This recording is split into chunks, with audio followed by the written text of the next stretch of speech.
అనగనగా ఒక కథ విందామా? మొండి నమ్మకం. ఒక ఊళ్ళో కందుల సుబ్బడు అనే బీదవాడకుడు ఉండేవాడు.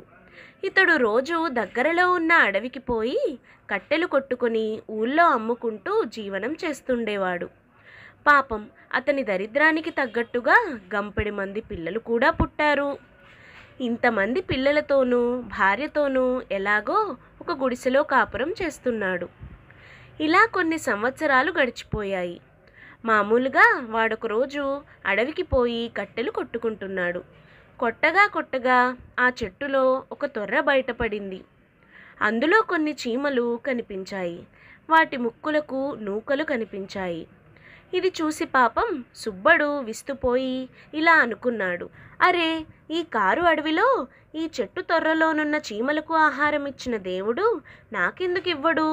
ఈ రోజు మొదలుకొని నేను ఇంట్లో కూర్చుంటాను. ఈ చీమలకు ఆహారం ఇచ్చిన దేవుడు నాకు, నా భార్య పిల్లలకు మాత్రం ఆహారం ఎందుకు ఇవ్వడో చూస్తాను అని అనుకుంటూ ఇంటికి పోయి కాళ్ళు ముడుచుకొని పడుకున్నాడు. ఇంట్లో డబ్బు లేదు. భార్య డబ్బు లేదండి అని గోల పెట్టింది. డబ్బా, చీమల దేవుడు తెస్తాడు అంటూ కూర్చున్నాడు కందుల సుబ్బడు. ఇదంతా చూసి భార్యకేమీ తోచక పిల్లల్ని పెంచటానికి రోజూ అడవికి వెళ్ళి ఎర్రమన్ను త్రవ్వి అమ్ముకుంటూ కాలక్షేపం చేస్తున్నది. ఇలా కొన్నాళ్ళు గడిచిపోయింది.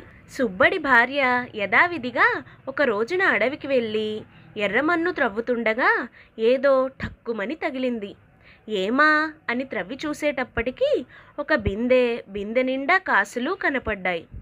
అవన్నీ నెత్తిన పెట్టుకుని పోదామని మొదట్లో అనుకుంది. కానీ కాసేపు ఆలోచించి, అమ్మయ్యో, పట్టపగలు ఎవరైనా చూస్తేనో ఏమో నమ్మరాదు అనుకుంటూ ఆ కాసులు ఒక పెద్ద తట్టలో పోసి పైన మూరడెత్తున ముళ్ళు పెట్టి గండు చీమలు తేళ్ళు అందులో పడేసి ఇంటికి వెళ్ళిపోయింది. క్రమంగా ప్రొద్దుకూకి చీకటి పడ్డది. రాత్రి 10 గంటలైంది. అప్పుడు సుబ్బడి భార్య భర్త దగ్గరికి రహస్యంగా, ఏమండి, అడవిలో నాకొక కాసుల బిందె దొరికింది. ఆ కాసులన్నీ అక్కడొక తట్టెలో పెట్టొచ్చాను. తీసుకొద్దాం పదండి, మన దరిద్రం తీరుతుంది అన్నది. చెప్పిందంతా విని సుబ్బడు చీమల దేవుడు తెస్తాడులే అని బండలా కూర్చున్నాడు. భార్య ఎంత బ్రతిమాలినా కదల్లేదు. ఈ సంభాషణంతా పక్కింటికి కన్నం వేద్దామని వచ్చిన దొంగలు విన్నారు.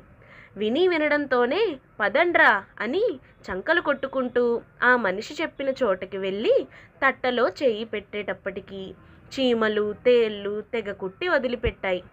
అప్పుడు అబ్బా, ఈ మాయల మారి మనల్ని మోసం చేసిందిరా, దీని రోగం కుదురుద్దాం అని ఆ తట్ట తీసుకెళ్ళి ఆ గుడిసె పైన పెద్ద చిల్లు పెట్టి దాంట్లో కుమ్మరించి పారిపోయారు.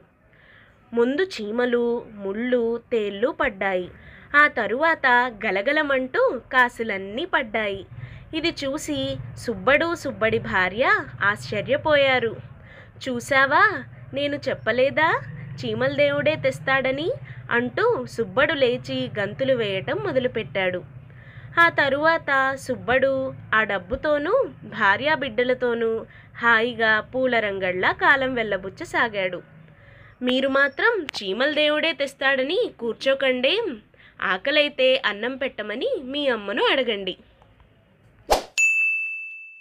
ఇలాంటి మరిన్ని కథల కోసం మా ఛానల్ని సబ్స్క్రైబ్ చేయడం మర్చిపోకండి. లైక్ చేయండి మరియు షేర్ చేయండి. Thank you.